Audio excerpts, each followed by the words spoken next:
Hello guys, welcome back to another video. In today's video we're going to do a little look around of the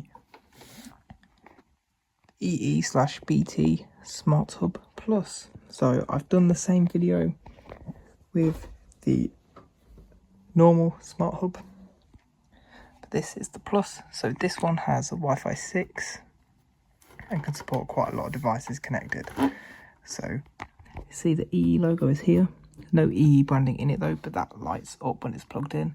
We've got this bit here and it stands on its own. There is no separate stand. So if you take a look at the bottom, it tells you what the Smart Hub is, tells you the Wi-Fi name and password, and gives you a QR code, serial number, that sort of thing. And there is some screws at the bottom as well. But as you can see here, that's a bit of ventilation there. Now look at this side of the hub. There is nothing, just flat plastic.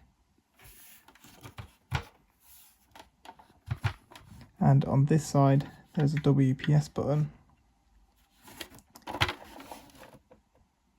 And then at the top, just some ventilation. Here you have your settings cards. If you take that out, it gives you a QR code to connect to the Wi-Fi and Wi-Fi name and password. Now I will have a video on how to change the Wi-Fi name and password, as honestly, that is quite terrible.